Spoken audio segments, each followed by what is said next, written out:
Isang kahon na may laman ng katawan ng isang babae ang nakita sa gilid ng kalsada sa Barangay Tisa, Cebu.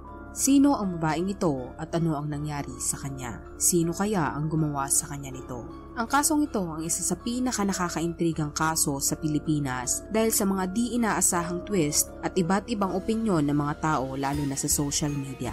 Ang kasong ito ay consider as case closed na, pero ano kaya ang masasabi mo sa kasong ito?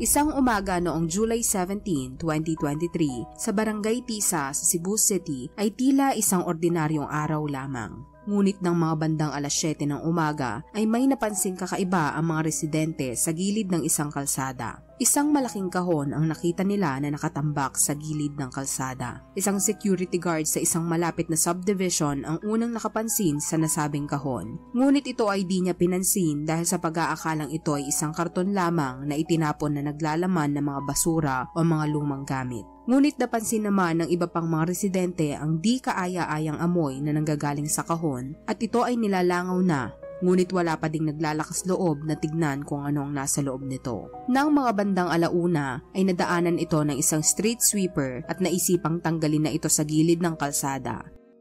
Ngunit hindi niya ito mabuhat mag-isa dahil sa ito ay mabigat kaya siya ay humingi na ng tulong sa isang barangay tanod para ito ay buhatin. Nang binuhat na nila ang kahon, sila ay nagulat at natakot dahil biglang may lumabas na kamay galing sa kahon. Agad-agad na nag-report ang barangay tanod at ang street sweeper sa barangay hall at sinabi nila kung ano ang kanilang nakita.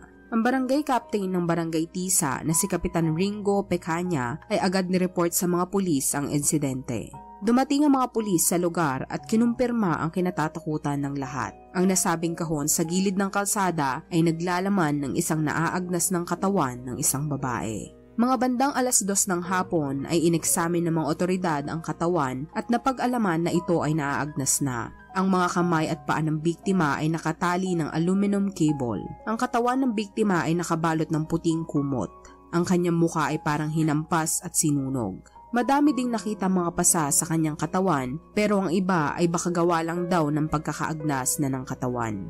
Sa kabila ng pag-e-examine ng mga otoridad ay bigo pa din silang makilala kung sino ang biktima. Ang pagkakakilanlan ng biktima ay isa pa ring misteryo. Ang alam lang nila ay may kulay na blonde ang buhok ng biktima at siya ay nakasuot ng itim na sweater at itim na shorts at ang mga kuko nito ay may nail polish. Ayon sa mga otoridad ay maaring di siya taga Tisa, Cebu at maaring ito ay isang dayo o di naman kaya ay isang turista. At ang malaking katanungan pa sa mga investigador ay kung paano napadpad ang biktima sa lugar at humantong sa pagtapon sa kanya ng nakakahon sa gilid ng kalsada. July 18, 2023, isang araw pagkatapos matagpuan ng biktima ay nagkaroon ng lead ang mga pulis kung sino ito. Nagmatch ang description ng biktimang natagpuang nakakahon sa isang babae na final bilang missing person. Ayon sa mga pulis, ay maaring ang biktima ay si Rhea May Tocmo, 19 years old, at isang dalaga mula sa Panabo City, Davao del Norte. Si Rhea May ay nagstay sa Mandaue City, Cebu mula noong June 11, 2023 dahil siya ay naghahanap ng trabaho. Pinatawag ng mga pulis ang pamilya at mga kaibigan ni Rhea May. Agad na kinumpirma ng pamilya ni Rhea May na siya nga ang katawan na natagpuan na nakalagay sa isang kahon. Sinabi nila na paborito niyang isuot ang black short na suot ng biktima. Nakilala din nila ito dahil sa suot nitong necklace. Hinanap din ng mga kapamilya ng biktima ang cellphone at wallet nito ngunit ito ay di na mahanap. Sa pagpapatuloy ng pag-iimbestiga ng mga otoridad ay tinrace nila ang mga CCTV na available sa lugar kung saan huling nakitang buhay ang biktima pati na rin sa Mandaue City kung saan nagstay ang biktima. Sinama na din ng mga otoridad sa pag-iimbestiga ang mga hotel na malapit sa lokasyon kung saan nakita ang biktima dahil may posibilidad daw na ang puting tela na ginamit sa pagbalot sa biktima ay galing sa isang hotel. Unti-unti nang nakaipon ng mga ebidensya ang mga investigador sa tunay na nangyari kay Rhea May Tocmo. Ngunit sino nga ba si Rhea May Tocmo? Si Rhea May Tocmo ay isang 19 years old na dalaga mula sa Davao del Norte. Ayon sa kanyang pamilya, si Rhea ay isang masipag, mabait at masunuring bata. Siya ang tipo na laging inuuna ang kanyang pamilya. Kahit na siya ay lumaki sa isang broken family, ay naging maganda pa din ang kanyang pakikipagkapwa-tao at marunong siyang tumulong sa kanyang kapwa. Mahal na mahal siya ng kanyang mga kapatid, pati na din ng kanyang mga magulang. Inalala ng kanyang ama na si Romeo Tokmo ang kasipagan at pagiging dedikado ng kanyang anak na makapagtapos ng kanyang pag-aaral sa college para matulungan ng kanyang pamilya. Si Rhea ay tumuloy sa bahay ng kanyang ate Rochi Tokmo sa Panabo City. Si Rochi ay may negosyo at siya ay nagpapasalamat kay Rhea dahil masipag ito at laging inaalagaan ng kanyang pamangkin. Ayon din kay Rochi ay isang mabait na dalaga si Rhea at wala daw itong kaaway. Si Rhea ay unang kumuha ng criminology noong college para maging pulis, pero siya ay nag-shift sa tourism at di kalaunan ay naisipan na lang niyang maghanap ng trabaho para makatulong sa gastusin ng kanyang pamilya. Kahit na mahirap para kay Rhea ang desisyon na siya ay huminto sa pag-aaral para makapagtrabaho, ay tinuloy niya ito at ito ay inayunan din ng isa sa kanyang mga ate. Agad-agad bumiyahe ng Cebu si Rhea kasama ang kanyang kaibigan na si Jewel Smith para maghanap ng trabaho. Di siya nagpaalam sa kanyang pamilya at inakalang si Rhea ay nasa Davao del Norte lamang. Si Rhea ay tumira ng ilang araw sa isang staff house bago lumipat sa isang boarding house sa Mandaue City kasama ang kanyang kaibigan na si Jewel Smith. Agad-agad nagtrabaho sa isang bar si Rhea pagkarating niya sa Cebu. Walang nakakaalam sa kanyang mga kapamilya kung nasaan si Rhea at nagulat na lang sila nang malaman nila na nasa Cebu na pala ang dalaga. Ayon sa ate ni Rhea, ay di nagpaalam si Rhea sa kanila dahil baka natatakot siya na di siya payagan. Ayon sa ilang testigo, kasama na ang ilang kapitbahay at vendors na malapit sa kanyang inuupahang boarding house at ayon na rin sa kanyang kaibigan na si Jewel Smith ay huli nilang nakitang buhay si Rhea noong July 16, 2023. Agad-agad na kinuha ng mga pulis ang mga CCTV footages na nakapalibot at malapit sa boarding house na inuupahan ni Rhea. After ilang weeks ng investigasyon ay may crucial footage silang napanood mula sa isang CCTV. Nakita nila si Rhea na paalis ng kanyang boarding house at siya ay nakasakay sa isang yellow na motor at ang driver nito ay nakasuot ng orange na damit. Agad na pinaghahanap ng mga pulis ang nasabing motor at ang driver nito. Dahil itong huling tao na nakasama ng biktima kung saan ito din ang huling sandali na nakitang buhay ang biktima. Noong una ay pinaniniwalaan ng mga pulis na maaring inilipat sa ibang sasakyan ng biktima. Napakahalaga na malaman ng investigador ang ruta na binabaybay ng nasabing motorsiklo. Ayon sa mga pulis, ay maaring dumaan ang motor sa barangay Mabolo. Naging malaking challenge sa mga otoridad ang paghahanap sa nasabing motorsiklo at sa driver nito. Pinadala na rin nila ang CCTV footage sa Regional Anti-Cybercrime Unit para mapa-enhance ang video. Sa pagsisimula ng investigasyon ng mga investigador, inakala nila na sinunog o binuhusan ng asido ang mukha ni Rhea. Sa pagpapatuloy ng investigasyon ay may nakita silang saksak sa tagiliran at mga marka sa kanyang wrist at sa kanyang legs. Nalaman din ng mga investigador na ang tunay na sanhi ng pagkamatay ay strangulation. Nalaman din ng mga investigador na hindi sinunog ang mukha ng biktima at ito ay sanhi lamang ng pagkakaagnas nito. Noong July 7, 2023, 10 araw matapos huling makita si Rhea May, ay may isang malaking break ang nangyari sa pag-iimbestiga ng mga pulis. Biglang may lumitaw na isang lalaki kung saan ay sinurrender ang phone ni Rhea May. Sinabi ng lalaki na nabili niya ang phone na ito sa isa pang lalaki sa Carbon Public Market sa Cebu. Nang chinek niya ang phone ay nakita niya daw ang mga pictures ni Rhea May at agad niya itong nakilala at ito ang babaeng natagpuan na nakasilid sa isang kahon kaya agad-agad niyang naisipan na isurrender ito sa mga pulis. Agad na mag-chinek ng mga pulis ang CCTV footage sa Carbon Public Market at buti na lang ay nakita nila ang nasabing lalaki na nagtinda ng phone sa lalaking nag-surrender nito sa mga pulis. Ang lalaking ito ay nakasuot ng orange t-shirt. Matatandaan na ang driver ng motorsiklo na nasakyan ni Rhea May ay nakasuot din ng orange t-shirt. Agad-agad namang naging person of interest ng mga otoridad ang lalaking nagbenta ng phone ni Rhea May. Ayon sa mga pulis, ang di pa nakikilalang sospek ay sinubukan pang i-unlock ang phone ni Rhea May. Ngunit siya ay bigong i-unlock ito kaya napilitan siyang ibenta ito ng 1,700 pesos sa palengke. Humingi ng tulong ang mga pulis sa publiko para ma-identify ang person of interest na nagtinda ng cellphone ng biktima. Noong July 29, 2023 ay may inaresto ang mga pulis ng Guadalupe Police Station sa Cebu. Ito ay si Simeon Gabotero, 22 years old at isang construction worker. At siya ay inaresto ng mga pulis dahil sa kasong illegal possession of firearms sa Guadalupe, Cebu City. Agad namang namukaan ng mga pulis si Gabotero at siya ang person of interest sa kaso ni Rhea May. Siya ang taong naka-orange sa CCTV na siyang nagtinda ng cellphone ni Rhea May. Sa interview ng media kay Gabotero, sinabi niyang hindi niya kilala si Rhea May pero inamin niya na siya nga ang nagtinda ng cellphone ni Rhea May. Pero ayon sa kanya ay inutusan lang daw siya ng kanilang kapitbahay na si Roberto Gabison alias Inchik. Ayon kay Gabotero ay binigay ni Gabison ang cellphone ni Rhea May sa kanya noong July 16, 2023 at pinapaanlak niya ito o kaya itinda ito at siya ay bibigyan ni Gabison ng 500 pesos. At ito nga ay nabenta ni Gabotero sa halagang 1,700 pesos at binigay sa kanya ni Gabison ang pinangakong 500 pesos. Wala umanong idea si Gabotero na ang nagmamay-ari ng cellphone ay si Rhea May.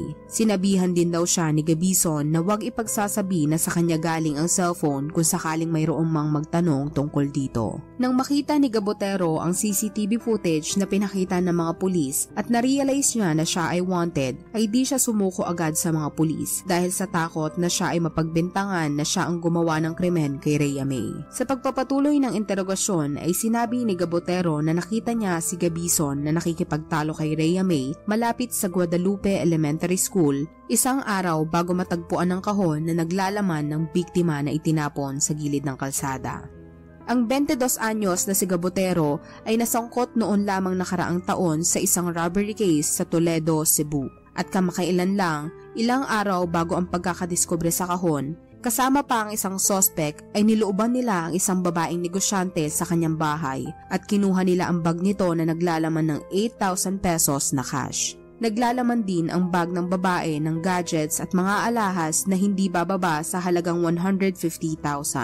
Sila ay inaresto July 7, 2023, ilang araw lamang bago ma-report ang kahon na kinalalagyan ng biktima. Para ikumpirma ang mga binigay na impormasyon ni Gabotero tungkol kay Gabison, ay tinrak ng mga pulis si Gabison kaugnay sa kaso pati na rin sa mga gawain na may kinalaman sa ipinagbabawal na gamot. Nang maaresto si Gabison, ay agad niyang itinanggi ang pagkakadawit niya sa kaso. Sinabi niya na never niyang na-meet si Gabotero pati na rin ang biktima na si Rhea May. Sa pagpapatuloy ng pag-iimbestiga ng mga otoridad ay kinuha nila ng DNA si Gabotero at Gabison noong August 4, 2023. Sobrang importante ng pagkuha ng DNA sa mga suspect dahil malaki ang maitutulong nito sa pag-solve ng kaso. Maari nilang maitugma ang DNA samples na kanilang makukuha sa mga ebidensya at sa DNA ng mga suspect. Sa kabila ng masusing pag-iimbestiga ng mga otoridad, ay patuloy pa ring humihingi ng tulong ang mga otoridad sa publiko kung sino man ang may nalalaman na kahit anong karagdagang impormasyon na makakatulong sa kaso. Sa kabilang banda, ay duda naman ng publiko sa pagkakahuli kay Gabison at Gabotero. Sa isang article ay sinabi na nakakaduda daw ang napakabilis na pagkahuli ng mga suspect at sinasabi nila na dapat panglaliman ng pag-iimbestiga dahil may mas malalim pa na posibilidad ang kasong ito. At habang nakapending pa ang DNA test na isinagawa sa mga suspect, ay may mga ilang individual na nagsasabing may mga impormasyon daw silang nalalaman na makakatulong sa kaso. At ito nga ay nagdulot ng iba't ibang opinyon sa social media. Isa sa mga taong ito ay isang taxi driver. At sa isang interview niya sa isang local radio station sa Cebu, ay sinabi niya na nagkaroon daw siya ng isang pasahero na may dalang kahon noong July 17, kaparehas na araw kung kailan natagpuan ang kahon na naglalaman ng biktima. Ayon sa taxi driver, ay ang kanyang naging pasahero ay isang babaeng mapayat at ito ay maraming tattoo. At ito nga ay may daladalang malaking kahon at siya ay may kasamang isang foreigner na lalaki. Ayon sa kanya, ang mga ito ay sumakay sa Rodriguez Street at sila ay papunta sa isang condominium sa Labangon. Ang pagkakadescribe ng taxi driver sa kanya naging pasahero ay akmang-akma sa katangian ng malapit na kaibigan ni Rhea May na si Jewel Smith. Noong August 7 ay agad namang nagpunta ng pulis si Jewel Smith para linisin ang kanyang pangalan. Ayon kay Jewel Smith ay di siya umalis ng boarding house noong July 16. Ayon sa kanya, pagkatapos niyang mag-out sa kanyang trabaho ay di na siya lumabas ng kanyang boarding house. Sinabi niya din na hindi siya lumabas noong July 17 at ito ay mapapatunayan ng kanyang mga kapitbahay. Sinabi niya na hindi talaga siya mahilig maglalabas. Ayon sa kanya ay wala din siya sa Rodriguez Street o sa Labangon noong July 17. Nanindigan si Jewel Smith na ang huling beses na nakita niya si Rhea May ay noong July 16. Ayon kay Jewel, pagkatapos ng interview ng taxi driver ay ang dami nang nagalit kay Jewel at pati na rin sa kanyang pamilya sa social media. Madami daw nagpaparatang sa kanila at nagdadawit sa kaso, kahit na wala naman silang matibay na ebidensya. Ginamit din umano ang kanyang picture sa mga social media posts na wala siyang permission.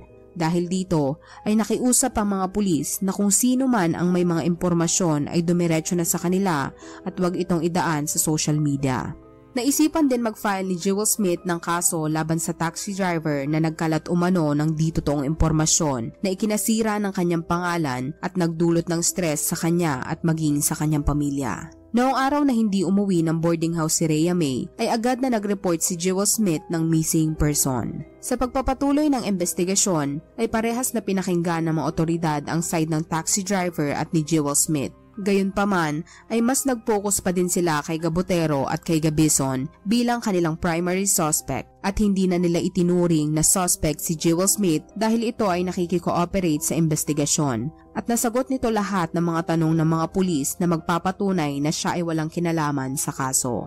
Noong August 10, 2023 ay umamin na din ang isa sa mga suspect na si Simeon Gabotero. Nag-announce sa isang press conference si Police Colonel Ireneo Dalugdog na kakasuhan ng murder case si Gabotero. Napilitan ng umamin sa kasalanang nagawa si Gabotero pagkatapos lumabas ng mga DNA testing results. Nagmatch sa DNA ni Gabotero ang mga DNA samples na nakuha sa kuko ng biktima. Inamin ni Gabotero na pinatay niya si Rhea May noong umaga ng July 16, 2023 nang bumisita ang dalaga sa boarding house niya sa Barangay Guadalupe. Sinabi niya din na may relasyon sila ni Rhea May simula pa noong December 2022 pero hindi pa sila nagkikita ng personal hanggang noong July 16, 2023. Napagpasyahan ng dalawa na magkita sila sa unang pagkakataon sa boarding house ni Gabotero noong July 16 bandang alas 6 ng umaga. Ayon kay Gabotero, ay nagalit siya nang malaman niya na gumawa ng madaming social media account si Rhea May at di umano ay nakikipag-chat ang dalaga sa iba't ibang lalaki. Napuno na at sobrang nagalit si Gabotero sa kanyang nalaman lalong-lalo na at pinapadalahan niya pa ng pera si Rhea May. Ayon kay Gabotero, siya ay kumikita ng 400 a day bilang isang construction worker. Siya ay nagpapadala monthly kay Rhea ng pera. At lalo pa daw siyang nagalit nang makita niya na may mga pinagbabawal na gamot siyang nakita sa bag ni Rhea May dahil nasayang lang ang pinaghirapan niyang pera na pinapadala sa dalaga. Nadagdagan pa daw ang galit nang tumawa ng malakas ang dalaga nang ito ay kanyang kumprontahin. Dahil sa sobrang galit daw ni Gabotero ay sinakal daw niya ang dalaga at ito ay hindi sumigaw. Humawak lang daw ang dalaga sa kanyang mga kamay at pilit itong tinatanggal. Naikwento ni Jewel Smith na nagiinom at lasing ang kanyang kaibigan bago ang pangyayari at baka yun daw ang dahilan kaya si Rhea May ay hindi na nakalaban at nakapalag sa suspect. Dagdag pa ni Gabotero na ikinagalit din niya ang agad na hindi pagsabi sa kanya ni Rhea May na siya ay nasa Cebu na pala. Nang napagtanto ng suspect na siya ay patay na, ay agad niya itong binalot ng kumot at itinali ng straw at inilagay niya ito sa isang kahon. May isang lalaki ang tumulong sa suspect para maitapon ang kahon na naglalaman ng biktima. Ito ay kanyang isinakay sa kanyang motorsiklo at itinapon sa gilid ng kalsada sa Barangay Tisa. Idinenay naman ng suspect na sinunog niya ang mukha ng biktima at ito nga ay napaliwanag ng mga medical legal officer na ito ay sanhi ng pagkakaagnas ng biktima dahil siya ay nakatambak na sa kalsada sa loob ng mahigit 24 hours. Sinabi ni Gabotero na handa siyang harapin ang mga kasong ihahain sa kanya pati na rin ang plano niyang pagdamay sa kanyang kapitbahay na si Gabison. Sa pag-iimbestiga ng mga pulis ay wala silang nakitang kahit anong ebidensya na mag-uugnay kay Gabison sa kaso ni Rhea May. At dahil na rin sa pag-amin ni Gabotero na dinamay niya lamang si Gabison ay napawalang sala si Gabison. Wala ding nakitang ebidensya ang mga otoridad na nag-uugnay kay Jewel Smith sa kaso salungat sa sinasabi ng isang taxi driver. Inamin ni Gabotero na pinatay niya si Rhea May bandang mga alas 6 ng umaga at tinapon niya ang kahon ng bandang alas 10 ng gabi. Makikita sa mga CCTV footages na may kasama si Gabotero sa motorsiklo at noong una ay ayaw niyang sabihin sa mga otoridad kung sino ito. Sa kabila ng pag-amin at pagkahuli kay Gabotero ay hindi masaya ang pamilya ni Rhea May. Hindi sila naniniwala kay Gabotero na may relasyon sila ng kanyang anak at pinapadalahan niya ito buwan-buwan ng pera. Nakakainsulto umano ang mga pag-amin na kanyang sinabi tungkol kay Rhea May at lalo pang bumigat ang kanilang pagluluksa dahil sa mga sinabi ni Gabotero tungkol kay Rhea May. Nananawagan ng pamilya ni Rhea May ng mas masusipang investigasyon dahil sila ay di naniniwala sa pag-amin na ginawa ni Gabotero. Sinabi nila na hindi daw sila tinutulungan sa pagkamit ng hustisya at lalo lang nadagdagan ang kanilang pagdadalamhati. Masama ang loob ng pamilya ni Rhea May dahil hindi man lang daw binerify ng mga pulis sa mga statements ni Gabotero, gaya ng sabihin nito na magkarelasyon silang dalawa simula pa noong December 2022 at kung totoong nagsisend ng pera sa GCash si Gabotero kay Rhea May.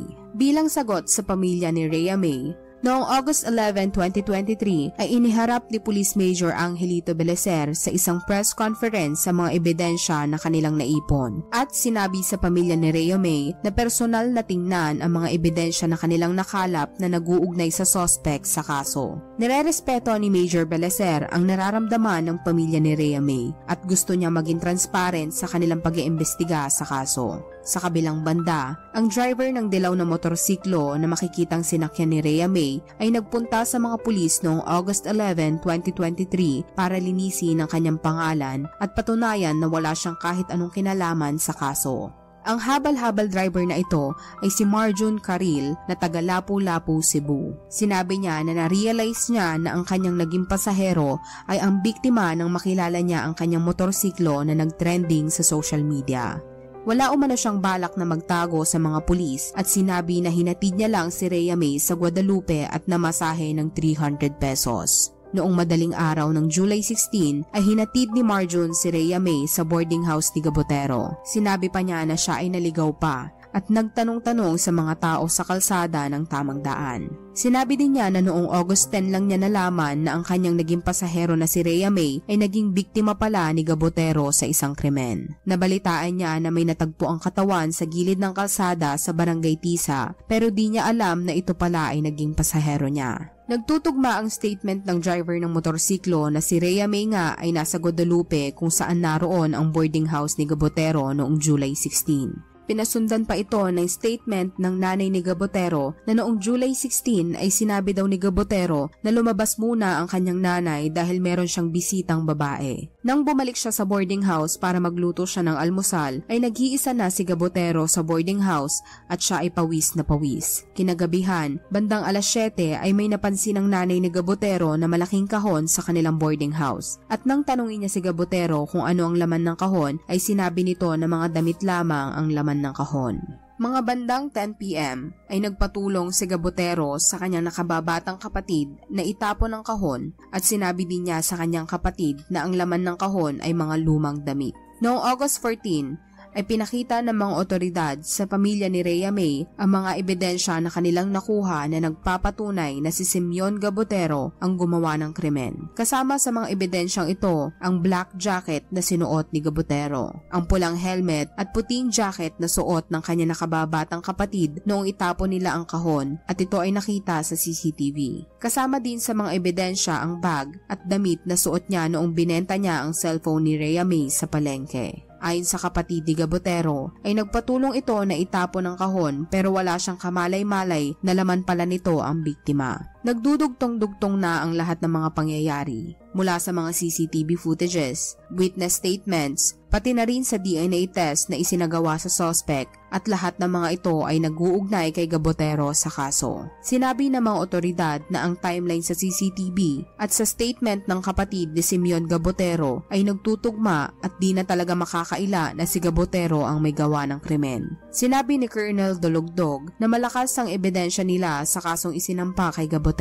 Ang ama naman ni Rhea May na si Romeo Tocmo ay nagpapasalamat sa mga otoridad sa pag-solve ng kaso para makamit ang hustisya para sa kanyang anak. Sobrang sakit at galit naman ang nararamdaman ng mga ate ni Rhea May na makaharap nila ang suspect. Pagkatapos nilang makita ang mga ebidensya ay naniwala na sila na si Gabotero ang may gawa ng lahat. Dumagdag pa sa mga testigo ang isang kapitbahay nila Gabotero at sinabing punong-puno ng kalmot si Gabotero. Ito ay isang indikasyon na ang tanging naging depensa ni Rhea May ay ang pagkalmot sa suspect. Ang ginawang ito ni Rhea May ay naging malaking tulong din sa pagresolba ng kaso dahil dito ay may mga DNA samples na naiwan sa kanyang mga kuko at ito ay tumutugma sa DNA ni Gabotero. Noong September 1, 2023 ay inamin mismo ni Gabotero sa harap ng mga media reporter ang krimen at sinabi niya na walang pumilit sa kanya na aminin ito. Naging trending naman ang isang babae na nakilala lamang sa social media bilang Bianca Lee noong August 31 at inaakusahan ng kaibigan ni Rhea May na si Jewel Smith pero nanindigan si Gabotero na hindi niya kilala si Jewel Smith at ang mga post na ito sa social media ay walang matibay na basihan.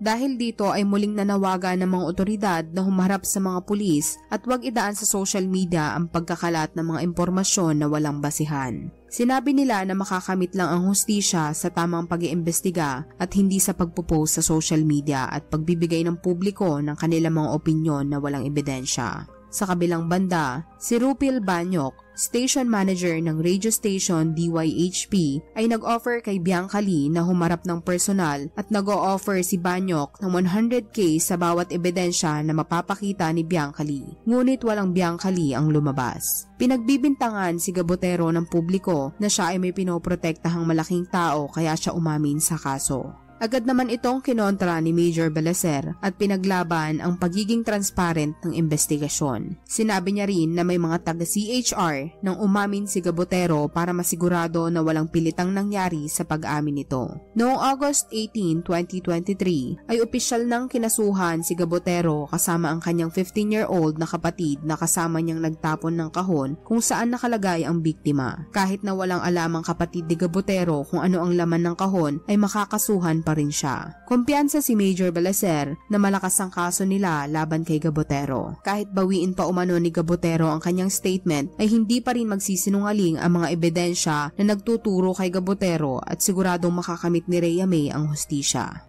Ano ang masasabi mo sa kasong ito? Sa tingin mo ay may kinalaman kaya si Jewel Smith sa nangyari sa biktima? Comment down below. Baka magustuhan mo din ang mga videong ito ka TSF. Thank you for watching.